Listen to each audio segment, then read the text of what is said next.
Connaissance, recherche, sciences, sciences, mathématiques, théorie, physique, philosophie, conférences, archéologie, nature.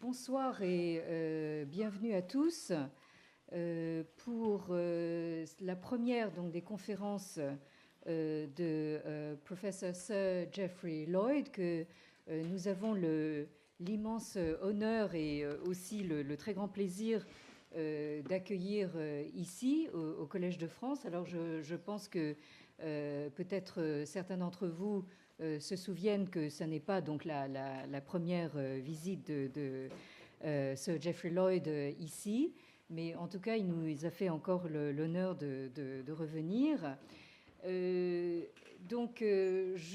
Comme le veut la formule consacrée, je crois qu'on ne présente plus Geoffrey Lloyd. Je pense que vous avez tous lu au moins un de ces quelques 19, si ce n'est pas 20 déjà, livres qu'il a commencé à publier depuis maintenant presque un demi-siècle. C'est toujours pour moi quelque chose d'à la fois amusant et émouvant de le présenter comme professeur Sir Geoffrey Lloyd, puisque il a été anobli par la reine d'Angleterre en 1997. Et je dois dire que ça a été très difficile pour moi quand professeur Sir Geoffrey Lloyd m'a demandé de l'appeler Geoffrey. C'est toujours des choses très, très difficiles à intégrer dans ses habitudes.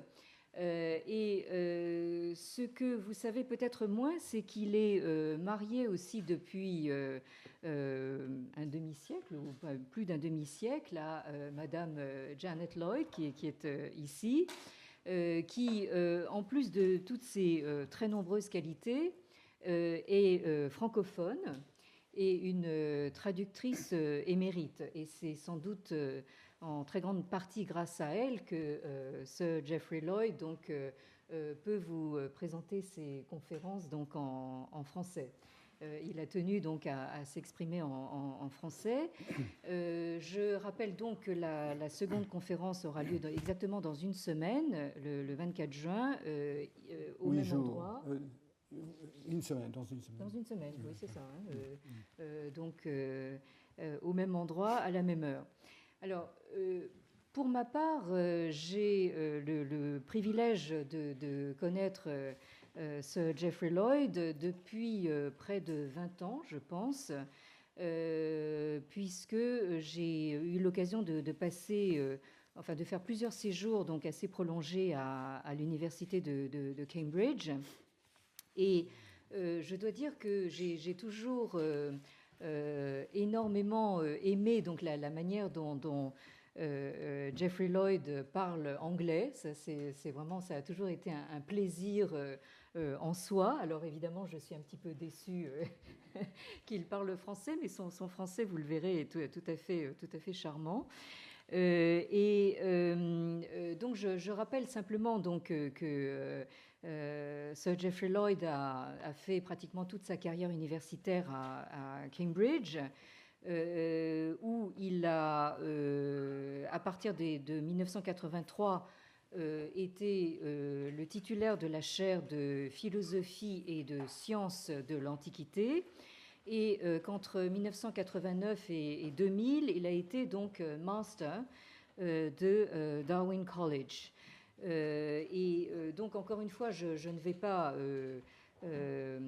rappeler toutes ces publications, ce serait vraiment trop long, mais je pense que vous vous souvenez tous au moins de cet ouvrage de 1990 qui s'intitulait Demystifying Mentalities, qui a été traduit en français, je crois, sous le titre de Pour en finir avec les mentalités. Et ça, je pense que c'est vraiment un ouvrage qui a fait date.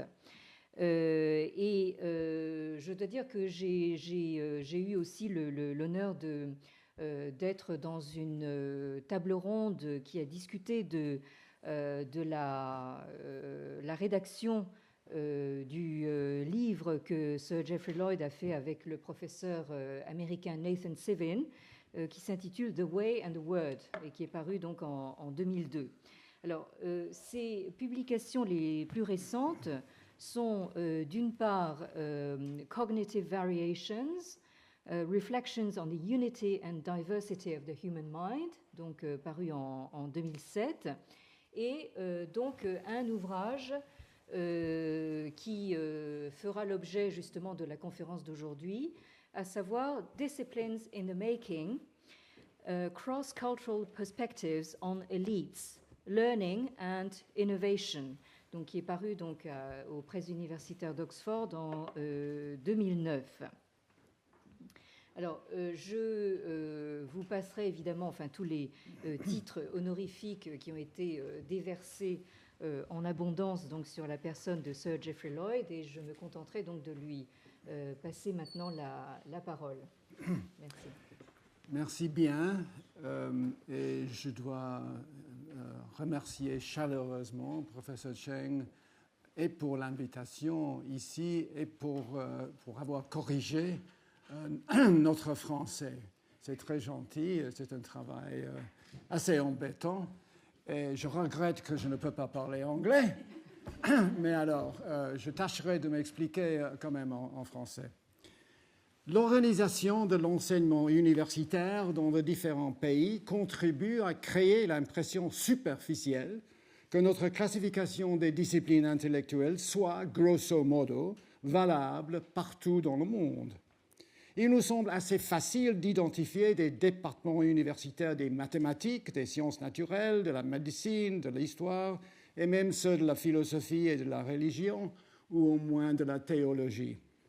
D'une société à une autre, des différences manifestes existent dans les pratiques de la loi et également dans l'art que ces sociétés produisent, mais même dans ces deux cas-là, nous sommes tentés de supposer que la loi et l'art soient des disciplines et des activités qui correspondent à des domaines bien définis de l'expérience humaine et sociale. D'ailleurs, la loi et l'art figurent bien sûr parmi les disciplines enseignées dans les universités et dans les écoles de beaux-arts, dont la tâche est de former des spécialistes compétents en la matière. Si nous acceptons ce point de vue confortable, nous pouvons continuer notre travail tout tranquillement, sans nous tracasser en nous demandant ce que nous faisons précisément. Comme historiens, nous pouvons avoir confiance dans la cohérence de ces disciplines.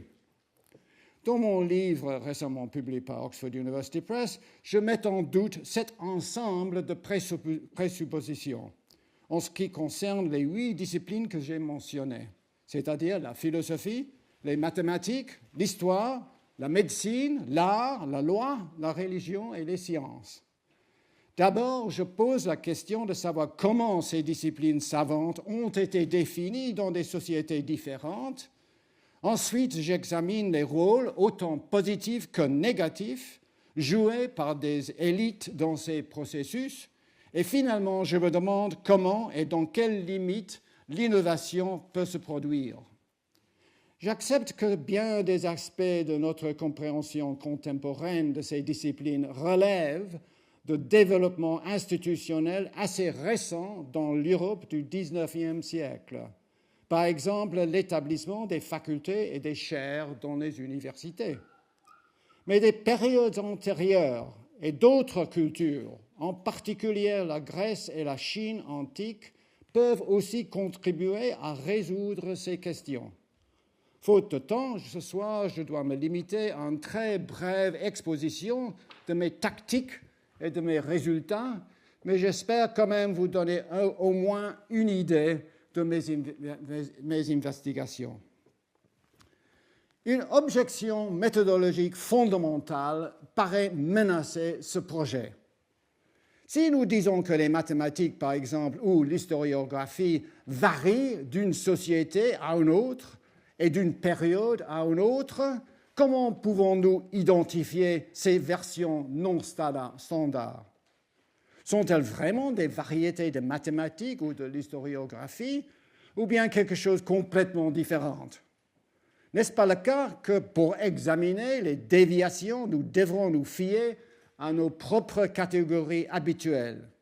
Pourtant, ne serons-nous pas contraints de constater que ces variétés non standards doivent être rejetées comme n'étant tout simplement pas mathématiques, l'historiographie, et ainsi de suite? En conséquence, malheureusement, la performance intellectuelle des autres sera toujours jugée par nos critères occidentaux. De toute façon, il existe déjà une forte mais regrettable tendance générale de considérer la science et la philosophie comme essentiellement des inventions occidentales. J'y reviendrai. Mais cette objection méthodologique elle-même peut être critiquée comme erronée, étant donné qu'elle présuppose que nous disposions nous-mêmes de définitions stables, claires et acceptées des disciplines intellectuelles majeures. Cependant, si nous prenons l'exemple de la philosophie, il est évident que même si nous nous limitons à des traditions occidentales, plusieurs idées tout à fait divergentes ont été entretenues sur la question de savoir comment on doit mener cette étude et en quoi consiste son essence. Dès que nous reconnaissons que des interprétations très diverses ont été présentées dans l'Occident, dans la France, l'Allemagne, l'Angleterre, les États-Unis, etc., nous serons moins tentés de rejeter des investigations non occidentales comme n'étant absolument pas de la philosophie.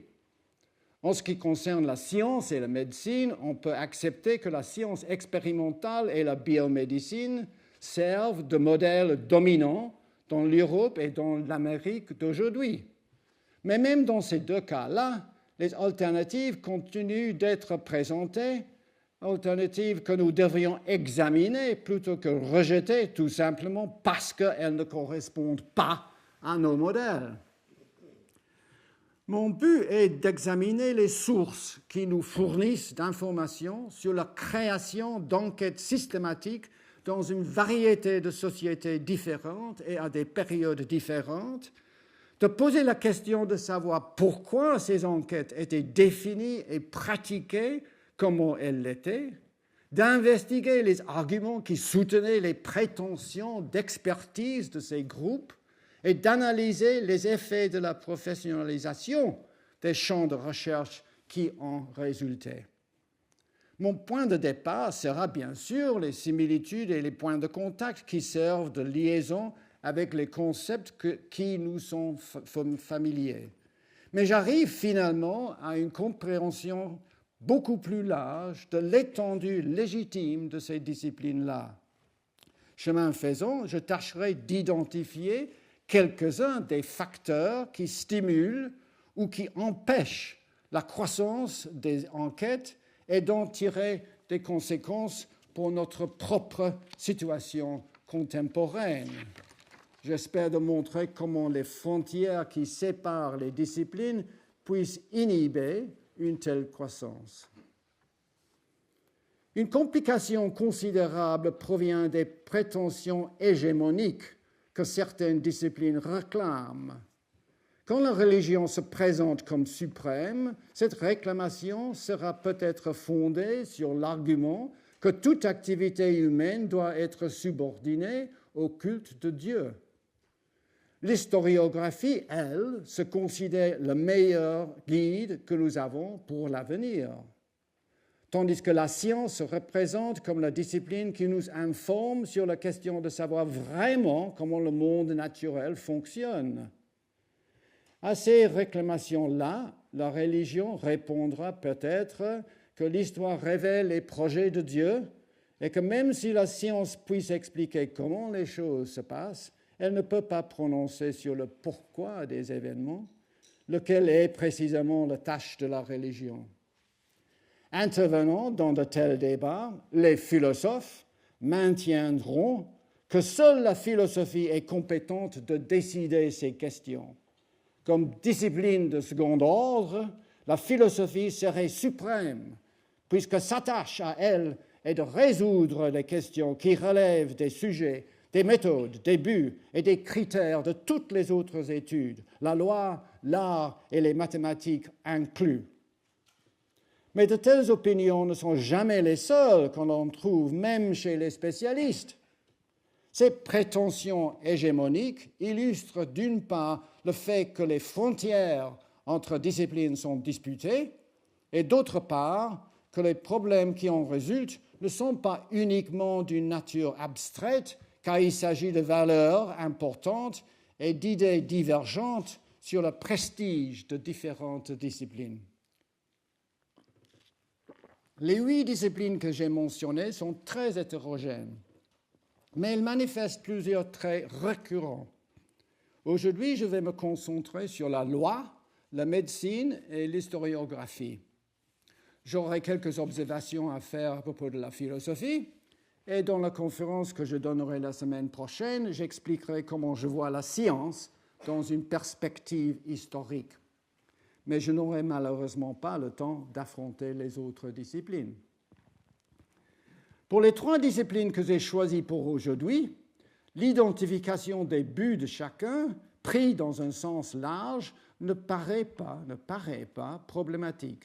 Le but des institutions légales est évidemment de maintenir la justice. La médecine comprend tout ce qui produit ou qui rétablit la santé. L'historiographie traite de la connaissance du passé.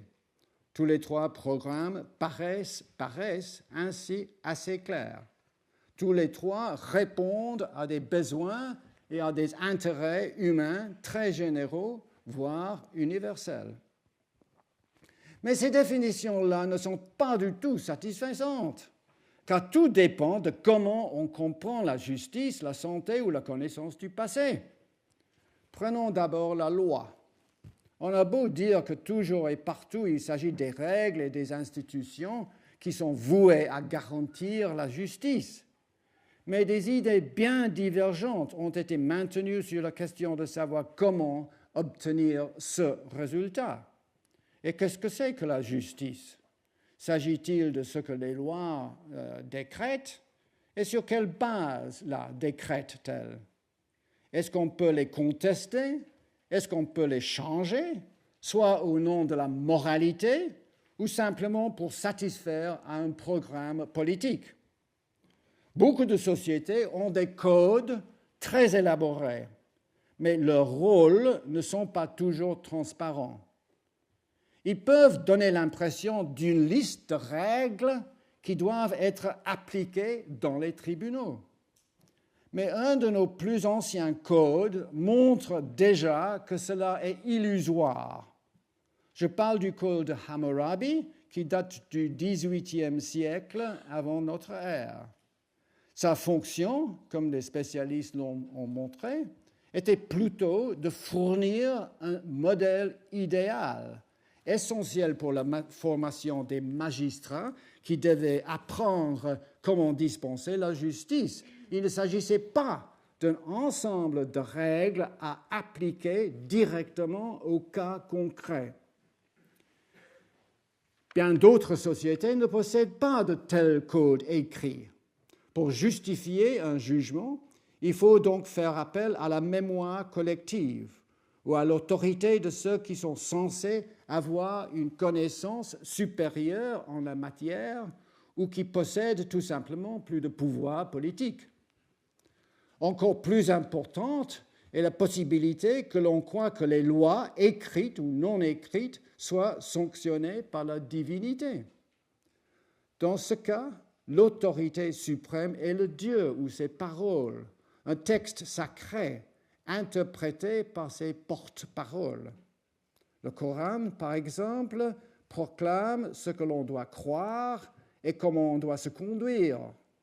Mais son contenu doit être supplémenté par hadiths les paroles de Mohammed, et celles-ci doivent à leur tour être supplémentées par ce que les compagnons de Mohammed, Sahaba, ont approuvé.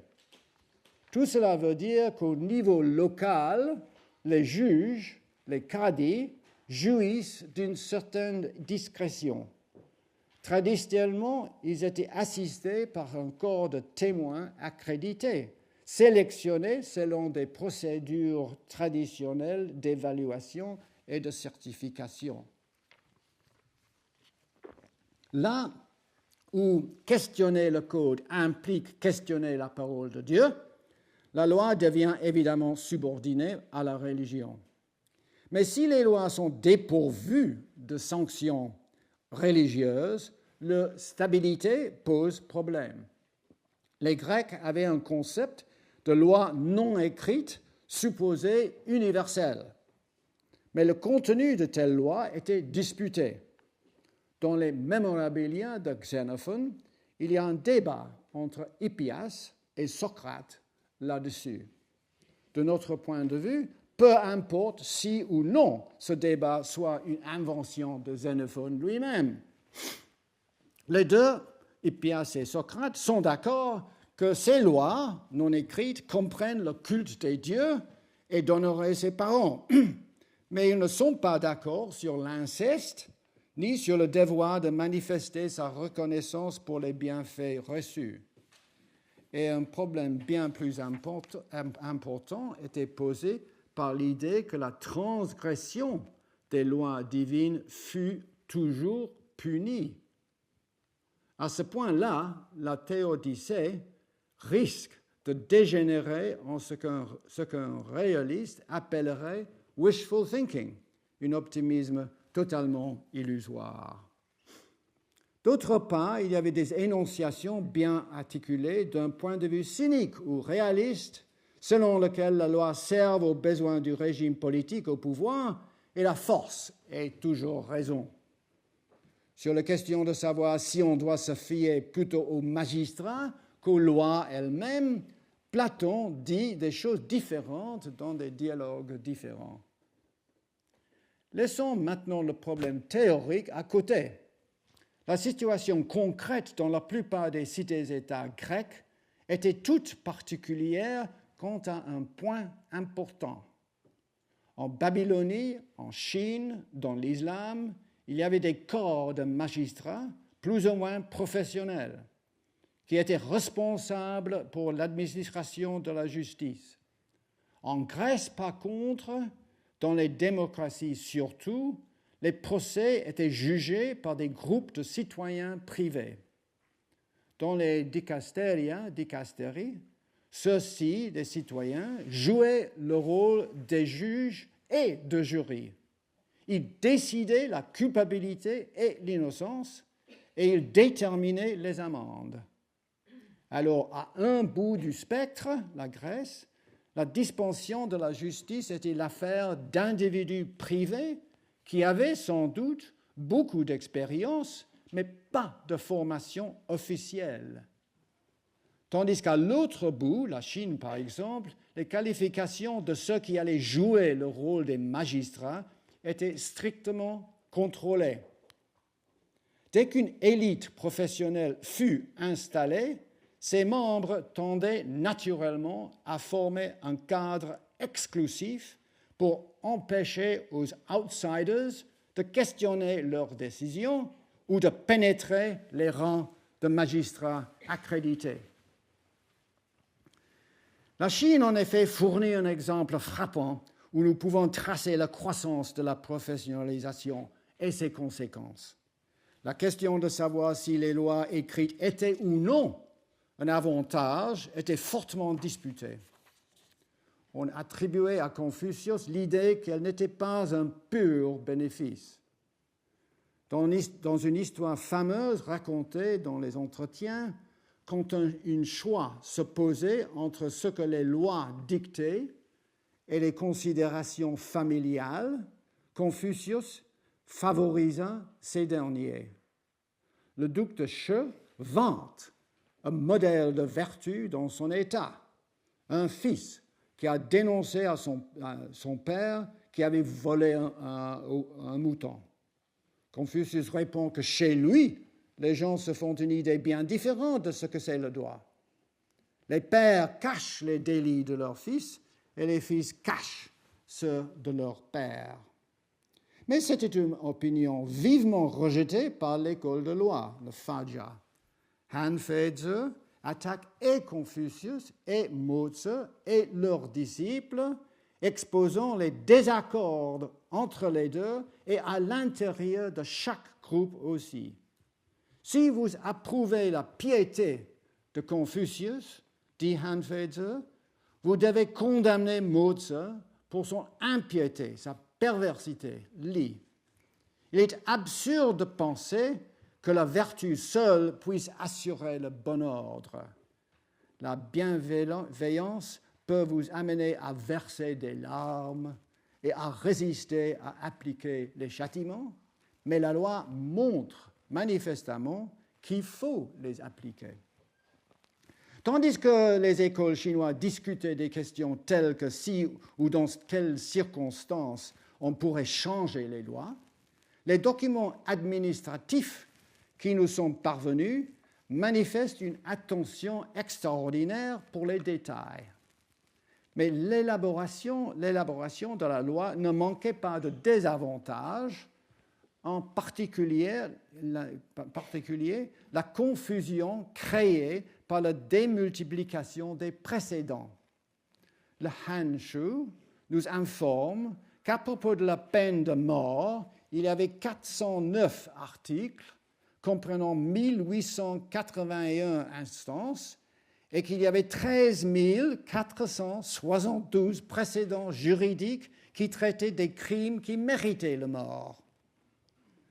D'un côté, cela a certes favorisé les interprétations savantes, mais en même temps, disait-on, aussi l'opportunisme et la corruption. De l'autre côté, une telle situation soulignait la grande différence entre un groupe limité d'experts et ce que les gens ordinaires pouvaient s'attendre à comprendre.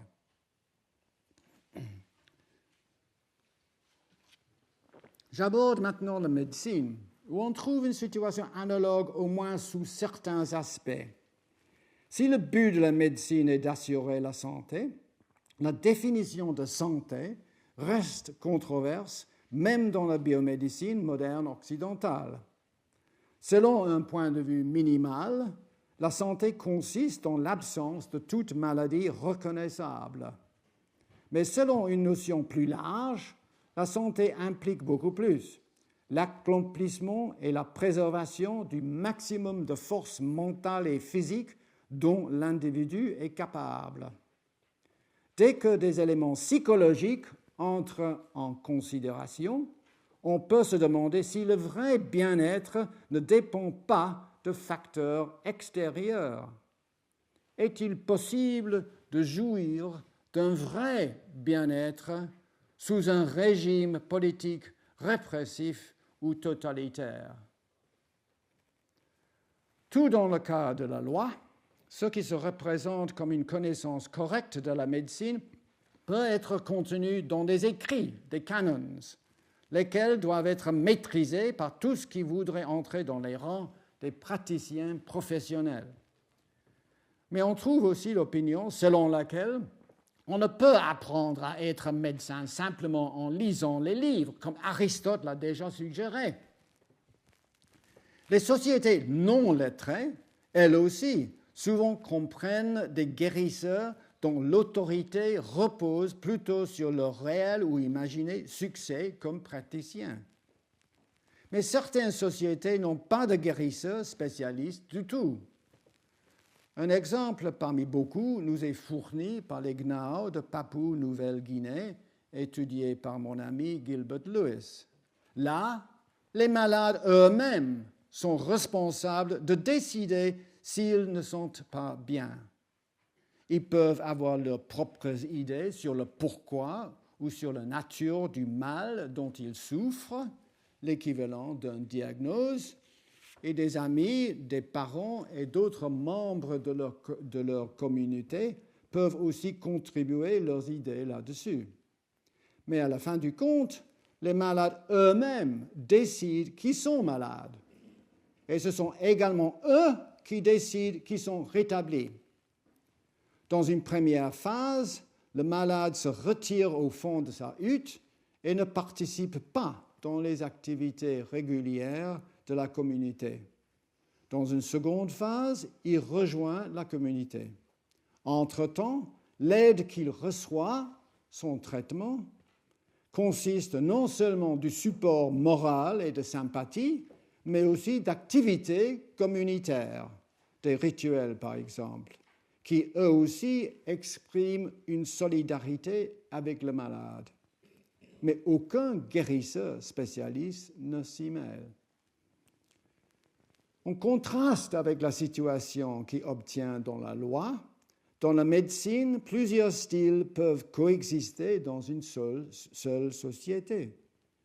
Ceci arrive certainement dans plusieurs sociétés anciennes, notamment la Chine, la Grèce et l'Inde, qui montrent des similitudes et des différences intéressantes dans les rapports entre une médecine lettrée, élite, et ses rivales.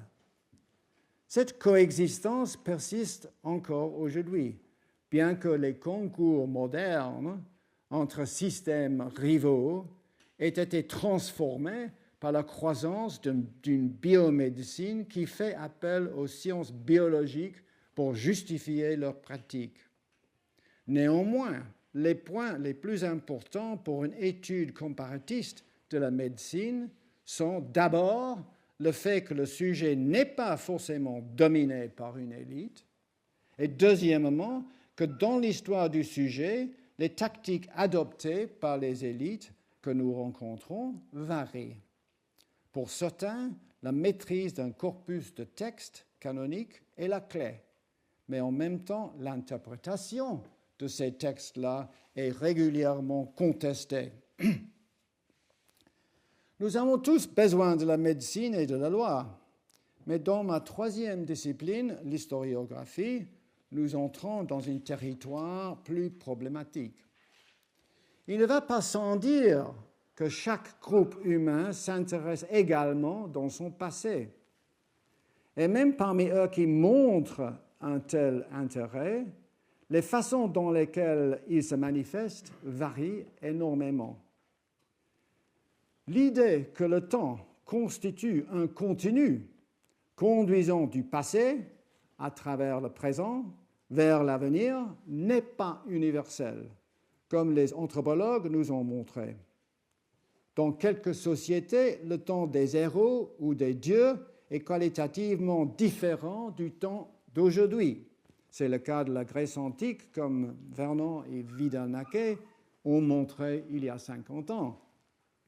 Mais dans l'expérience de beaucoup de gens contemporains aussi, le temps sacré diffère du temps profane. Quelquefois, le temps n'est pas une entité abstraite, mais prend le caractère des événements qui s'y passent. Comme les Grecs parlent de la journée de retour, nosttion erma, ou de la journée de l'asservissement, doulion erma. Nous imaginons que le temps soit linéaire, mais beaucoup de gens semblent croire, ou sont réputés de croire, à une idée cyclique du temps. Dans une des variantes de cette notion, le temps se répète d'une façon précise. C'est une idée qui paraît nier tout sens d'une histoire qui soit une succession des événements uniques. Est-ce que le temps commence avec la création du monde ou à un moment plus proche du présent? D'autres ont pensé que le temps finira, soit dans une catastrophe physique, soit dans un cataclysme moral, quand les comptes seront rendus dans un jugement dernier, quand la volonté de Dieu sera manifeste et le destin de son peuple choisi sera rempli. Ici encore, la perméabilité des frontières entre l'historiographie et la religion est très évidente. En plus, il est difficile de réconcilier notre propre notion d'un temps linéaire, avec l'idée de réconcilier notre propre notion d'un temps linéaire avec l'idée cosmologique selon laquelle le temps représente la quatrième dimension de l'espace-temps. Évidemment, de telles divergences exercent une influence considérable sur l'idée qu'un groupe quelconque se fait de la signification de l'histoire. Elles peuvent même déterminer si le groupe pense son passé historiquement. Dans certaines sociétés, l'historiographie se développe en se séparant de la mythologie. Non qu'elle rende les mythes superflus, mais plutôt parce qu'elle se présente comme une alternative à un récit purement mythique du passé. Le désir d'organiser la mémoire constitue un puissant stimulus pour documenter les événements chronologiquement. Mais dans beaucoup de cas, ce dont on se souvient est considéré comme un dépôt de sagesse et ne suscite aucune idée du besoin ou même de la possibilité de vérifier les souvenirs ou de dater les événements en question. D'ailleurs, l'identification des événements les plus importants et la décision de comment les interpréter dépendent toujours d'un processus de sélection et de jugement plus ou moins explicite. On est constamment confronté par le problème de savoir dans quelle mesure un groupe ou une société entière crée son histoire afin de confirmer l'image qu'ils veulent présenter d'eux-mêmes. Tandis que certains écrivains construisent une telle image pour célébrer le régime courant, d'autres utilisent le passé comme une source de critique à adresser à la politique contemporaine. Pardon. Koselleck a récemment réanimé la notion cicéronienne de l'histoire comme magistra vitae. Mais il ne faut pas sous-estimer les difficultés qu'une telle idée présente. 3 problèmes philosophiques sont à noter. D'abord, aucune description ne peut être entièrement neutre, value-free, dénuée de valeur. Ce lieu commun de la philosophie de la science s'applique tout aussi bien au récit historique. Même lorsque l'objectivité est reconnue comme un but explicite, elle est toujours circonscrite par une sélection antérieure des points pertinents. Deuxièmement, les historiens traitent non seulement des individus, ce que Alcibiade a fait ou a souffert, selon l'expression d'Aristote, mais aussi des groupes. Mais ces groupes sont toujours des constructions ou au moins des généralisations. Quelques-uns ne posent pas de grands problèmes. Nous savons bien quel type de personnes jouissaient des droits de cité à Athènes dans des différentes périodes. Mais il est plus problématique de savoir qui précisément étaient les kaloi kagosoi, les gens de bon, et également qui composaient les hoi polloi ou le démos. Exactement le même problème se pose aussi pour les termes chinois tels que junzi, gentilhomme, et même les rues, un terme traduit conventionnellement comme confucien, mais qui s'applique souvent plus généralement aux membres de l'élite lettrée. Troisièmement, la difficulté principale réside dans le fait qu'on ne sait jamais si l'histoire se répétera. Du passé, on apprend ce qui s'est passé. Même si l'histoire fournit une source presque inépuisable de précédents, comment déterminer lesquels soient applicables à la situation courante? La profusion même des exemples peut embrouiller plus qu'illuminer. Inévitablement, il faut sélectionner. Et il n'existe point de formule qui puisse garantir le succès. La Grèce et la Chine ancienne nous permettent toutes les deux d'identifier quelques points importants. Dans les deux cas, ce que nous pouvons appeler l'historiographie a mis pas mal de temps pour se distinguer des autres genres. Et même une fois plus ou moins établie, elle continuait à comprendre toute une série d'autres enquêtes non chronologiques. L'historia grec, c'est bien connu, comprenait des recherches dans beaucoup d'autres domaines, y inclut l'investigation de la nature, Periphusios Historia. De même, les grandes histoires universelles chinoises, en commençant avec le Shiji de Sima Tan et de Sima Qian, comprenaient d'habitude aussi des traités sur des sujets comme l'astronomie, à côté des récits des fortunes des dynasties et des individus. Deuxièmement, dans les deux sociétés, dans toutes les deux sociétés, il y avait des rivalités et des critiques mutuelles entre les historiens, tels que Hécatée, Hérodote et Thucydide en Grèce, et les Sumer, Bangu et d'autres en Chine.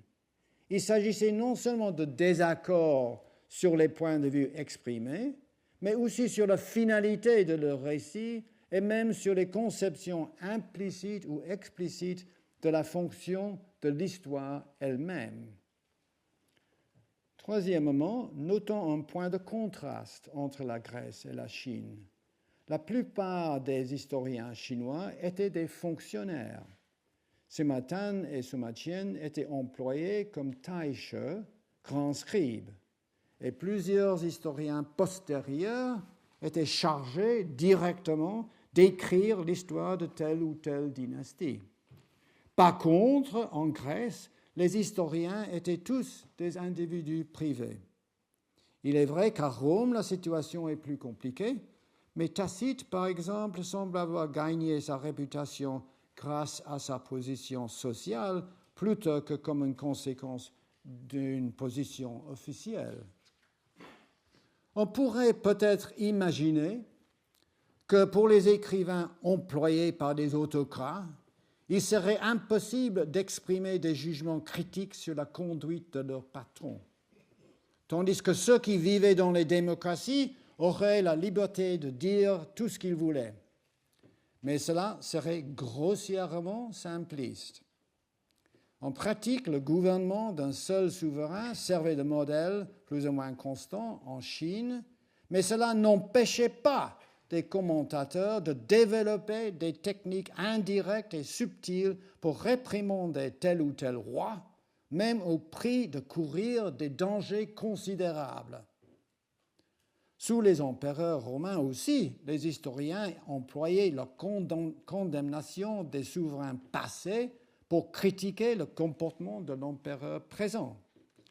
D'ailleurs, il se peut que les autocrates désirent un peu plus que de la flatterie. Ils peuvent aspirer à comprendre le passé et ainsi demander aux historiens d'en faire un récit qui respecte les faits vérifiables.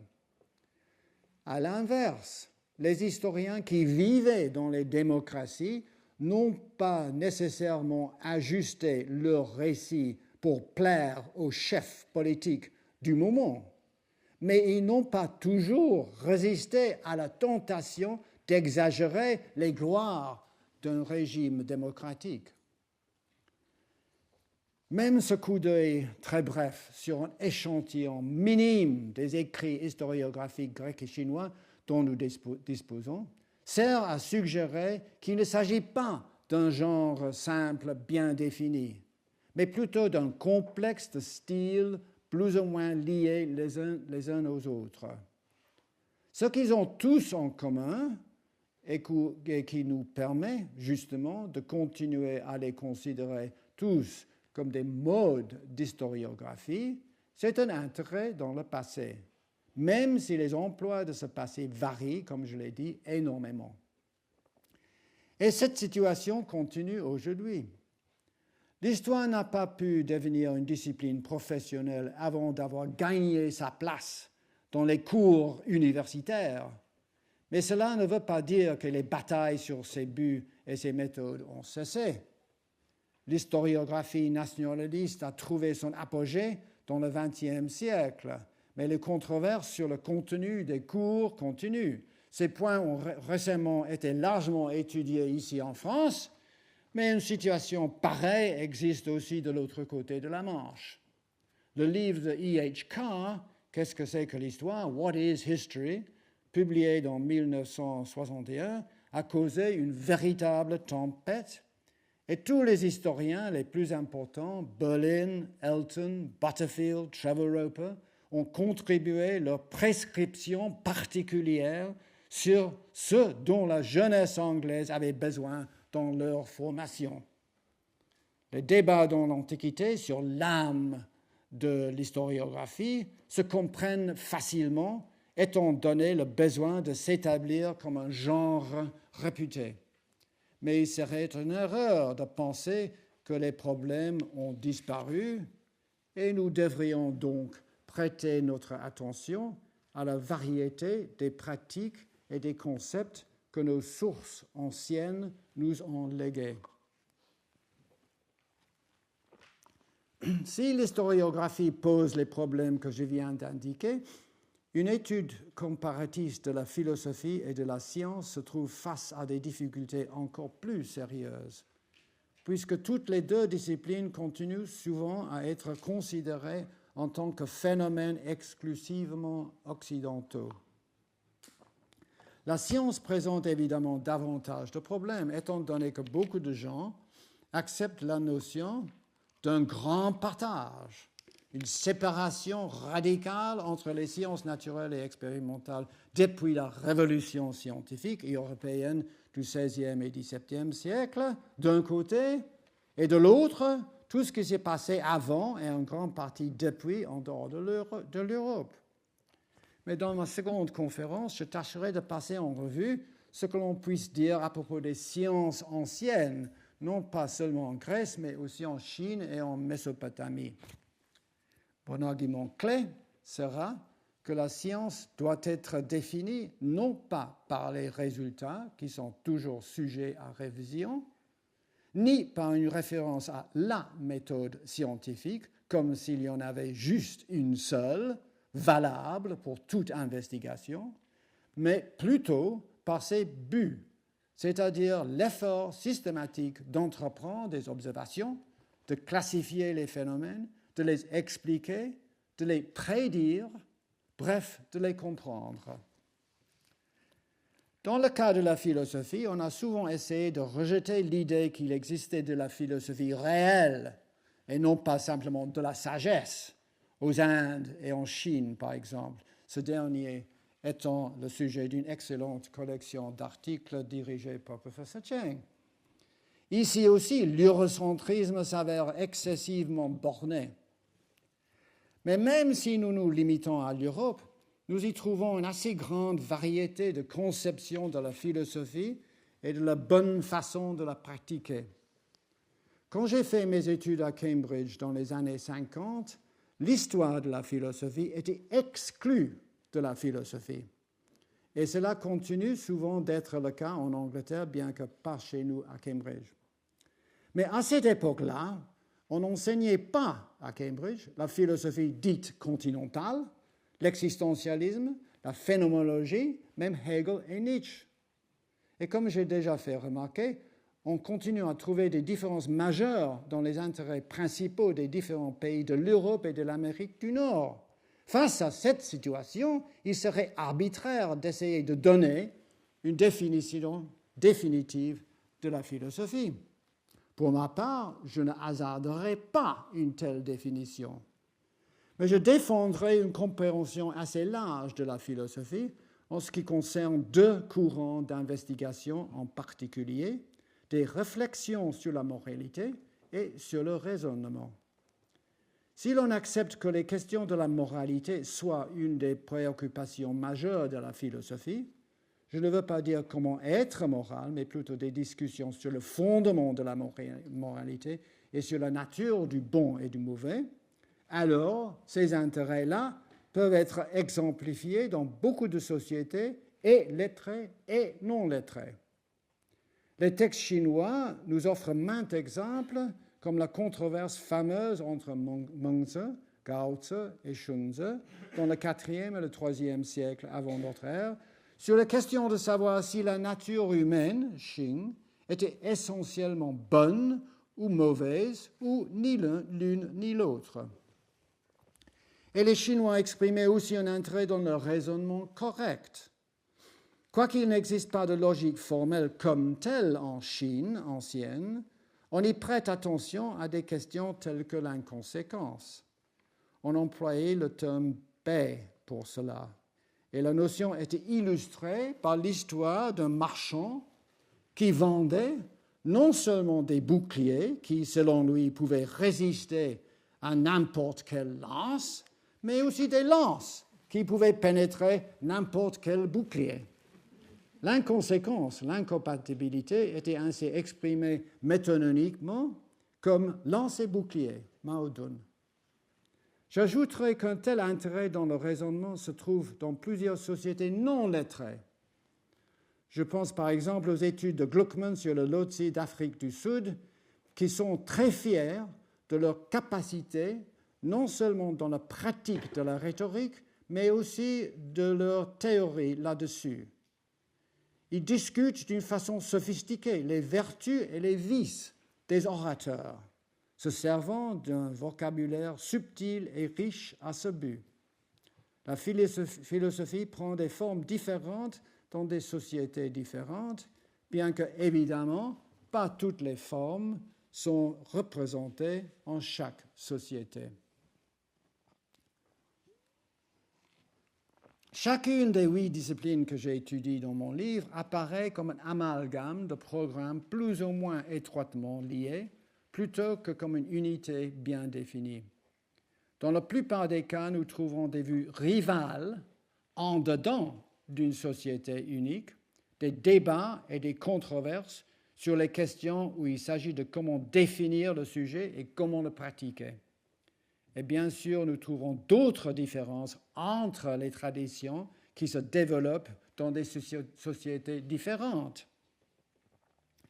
La première constatation à en tirer est donc l'insuffisance d'une perspective eurocentrique. Le monde occidental moderne suppose qu'il détient le monopole d'une compréhension correcte de ces disciplines, de leurs sujets, de leurs méthodes, de leurs buts et de leurs résultats. Mais cette idée se révèle être tout à fait erronée, même dans le cas de la science. D'un côté, je crois qu'il existe assez en commun entre les manifestations différentes de chacune de ces disciplines pour entreprendre une comparaison transculturelle. De l'autre, il est évident que pas toutes ces disciplines n'existent dans toutes les sociétés connues.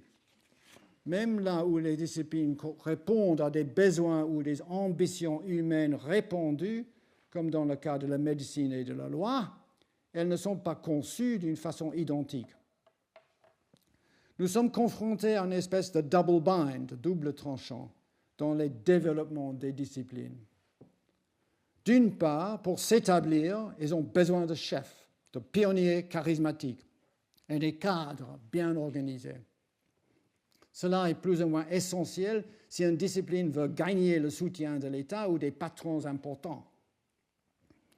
Mais de l'autre part, une élite qui au début favorisait l'innovation peut se transformer en un groupe exclusif qui s'occupe à maintenir sa propre position plutôt qu'à assurer les conditions nécessaires pour que le sujet s'avance. Nous constatons un tel effet dans les exemples de la médecine, de la loi et même dans le cas de l'histoire. C'est un problème qui subsiste pour nous aujourd'hui, là où les cours dans les écoles et dans les universités restent trop circonscrits et où les professeurs se préoccupent principalement de former des successeurs qui leur ressemblent exactement, comme des clones. En Angleterre, au moins, les termes interdisciplinaires et transdisciplinaires sont devenus un peu à la mode, ce qui suggère que l'on y commence à reconnaître le problème. Mais dans mon expérience, et dans celle de beaucoup de mes collègues qui ont été chargés d'organiser des projets collaborateurs, les participants continuent souvent à se définir comme appartenant à la première discipline dans laquelle ils étaient formés. Ils utilisent les techniques et les dispositifs de cette discipline et ils voient les problèmes dans la perspective qu'ils avaient appris au début de leur carrière. Et cela n'est pas à surprendre, puisque aucune carrière ne peut commencer dans les interstices entre les disciplines. Chaque innovateur débutant doit d'abord avoir montré sa capacité dans une discipline définie d'une façon traditionnelle. J'arrive donc à la conclusion que suffisamment de raisons subsistent pour nous encourager à étudier les différentes compréhensions et les différentes pratiques de toutes ces disciplines à travers de différentes sociétés et de différentes périodes. C'est ce que mon livre essaie de faire et je vous le suggère ce soir. Merci.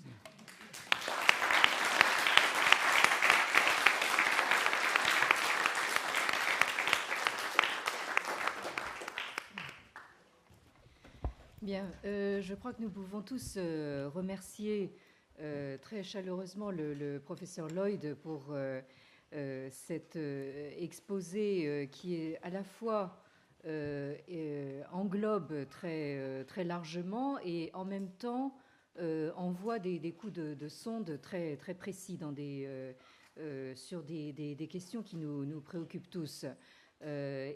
Encore merci d'avoir fait l'effort donc de nous parler dans notre langue. Vous avez des membres de l'auditoire qui approuvent, qui apprécient.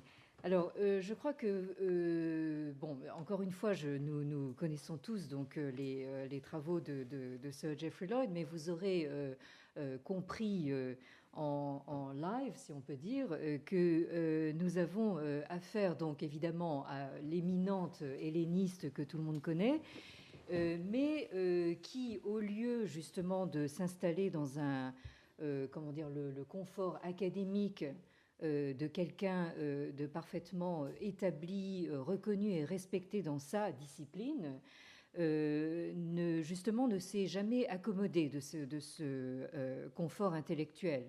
Et je pense que Sir Geoffrey Lloyd a choisi justement de se lancer dans une démarche comparatiste, d'abord, disons, comme une sorte d'hygiène intellectuelle, hein, c'est-à-dire donc keep fit, hein, c'est-à-dire donc rester en forme donc intellectuelle. Et cet esprit de curiosité donc qui guide cette démarche comparatiste fait que Geoffrey Lloyd ne compare pas donc comme le font certains que nous connaissons, donc des entités culturelles essentialisées, mais il y insiste beaucoup, et je pense que ce dernier livre qu'il vient de publier le confirme. Ce qu'il compare, ce sont donc des stratégies donc de savoir et des conditions de possibilité de ces savoirs. Hein. Donc aujourd'hui, nous avons entendu justement parler de notions importantes justement qui nous amènent à nous interroger justement sur nos présuppositions qui sont générées notamment par les institutions dans lesquelles nous travaillons. Hein. Nous travaillons donc dans un milieu académique, nous travaillons dans des départements et des chaires d'université qui ont donc développé un certain nombre de tactiques ou de stratégies qui ont aussi généré certaines catégorisations, notamment des catégorisations disciplinaires. Et je crois que donc la discipline donc de la science est évidemment particulièrement intéressante à ce point de vue. Je pense que c'est la raison pour laquelle donc Sir Geoffrey Lloyd s'est a choisi donc de se pencher plus particulièrement justement sur ce domaine, parce que évidemment nous avons disons ici en Europe et plus largement donc dans le monde occidental, construit donc cette discipline scientifique comme on pourrait dire une entité objective, value free, hein, donc où justement en fait de manière paradoxale en fait nos présupposés sont les plus profondément enracinés et les plus durablement enracinés. Donc là, l'exposé de ce soir nous amène donc à nous questionner effectivement sur toutes ces conditions dans lesquelles nous travaillons et nous opérons intellectuellement. Alors maintenant, je pense que nous avons encore le temps d'ouvrir donc l'espace au questionnement, à la discussion. Sir Geoffrey Lloyd s'est déclaré prêt donc à prendre des questions en français, mais ici nous sommes dans la transdisciplinarité et aussi dans la translinguicité aussi. Donc nous pouvons nous débrouiller pour communiquer un petit peu dans toutes les langues que nous connaissons ici.